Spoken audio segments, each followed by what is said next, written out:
got so much motherfucking design on right now. Bring it down, make it clap. I got 3 old thoughts, new guap, wear that thing. Bitches on my line, and you know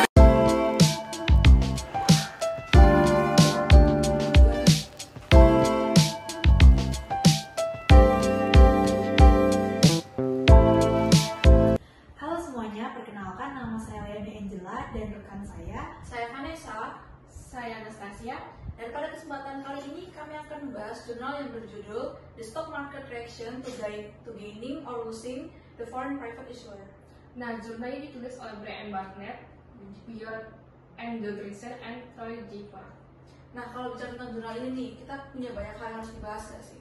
Ya, benar sekali Fana. Yang pertama kita bakalan membahas tentang rumusan masalah yang ditemukan pada jurnal ini adalah apakah dan bagaimana pasar saham di Amerika Serikat dalam menghargai pengecualian dari perusahaan-perusahaan sampel agar tetap terdaftar cross listing dengan saham mereka yang diperdagangkan di Amerika Serikat sebelum dan sesudah perubahan status FPI. Nah, FPI adalah singkatan dari Foreign Private Issuer yang pada umumnya adalah setiap emiten yang asing yang didirikan atau diorganisir berdasarkan hukum yurisdiksi di luar Amerika Serikat yang sudah memenuhi persyaratan tertentu yang ditentukan. Nah, selanjutnya kita akan membahas apa sih tujuan dan manfaat dari penelitian ini. Nah, peneliti itu ingin menguji apakah kehilangan atau memperoleh status FPI oleh perusahaan yang terdaftar di bursa saham memiliki dampak pada nilai pasar saham perusahaan tersebut. Nah, penelitian ini juga bertujuan untuk memberikan pemahaman lebih lanjut tentang faktor-faktor yang dapat mempengaruhi reaksi pasar terhadap perubahan status ini. Selain tujuan itu, ada juga beberapa manfaat. Yang pertama itu, penelitian ini bisa memberikan informasi yang informatif bagi regulator yang ingin menetapkan kebijakan yang dihargai oleh pelaku pasar. Selain itu, mereka juga memberikan wawasan baru bagi para investor dan pengambil keputusan di pasar modal mengenai dampak dari perubahan status FPI ini. Penelitian ini juga dapat membantu para investor untuk membuat keputusan investasi yang lebih baik dan membantu meningkatkan efisiensi pasar saham. Nah, tadi kita sudah membahas tentang rumusan masalah, tujuan, dan manfaat dari penelitian. Selanjutnya kita berdua akan mengupas lebih dalam lagi nih, yaitu rangka dan temuan penelitian yang sudah ditemukan terdahulu. Nah, penelitian sebelumnya itu MC Nichols dan Mangold meneliti inisiasi pelaporan interim dan menemukan bahwa kandungan informasi marginal yang lebih besar dari laporan pendapatan tahunan bila tidak didahului oleh laporan triwulan. Nah, selanjutnya ada kedua nih, yaitu Butler et al. Menemukan bahwa perusahaan yang secara sukarela meningkatkan frekuensi pelaporan mengalami peningkatan ketepatan waktu laba. Oke. Nah, selanjutnya peneliti akan menjelaskan tentang rangka penelitian. Ada 2 poin penting untuk rangka penelitian yang dijelaskan oleh peneliti. Yang pertama adalah Security and Exchange Commission atau SEC mengadopsi kerangka peraturan yang mengatur perusahaan berdomisili asing. Dengan menggunakan pengaturan yang unik, SEC dapat memberikan bukti tentang apakah pasar saham di Amerika Serikat bisa menghargai pengungkapan dan pengecualian peraturan yang diberikan kepada FPI.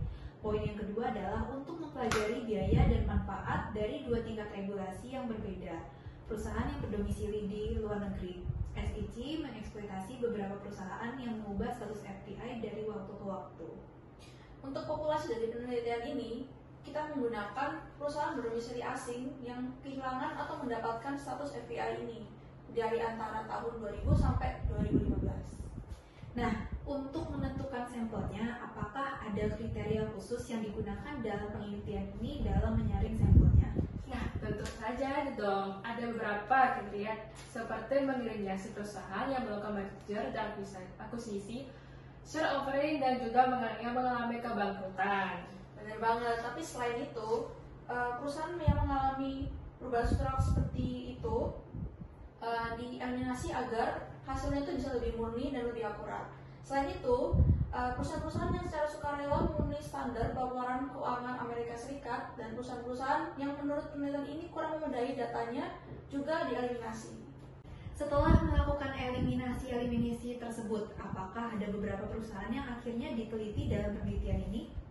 Nah, setelah menerapkan kriteria-kriteria tersebut, Ada 81 perusahaan yang menjadi sampel dalam penelitian ini.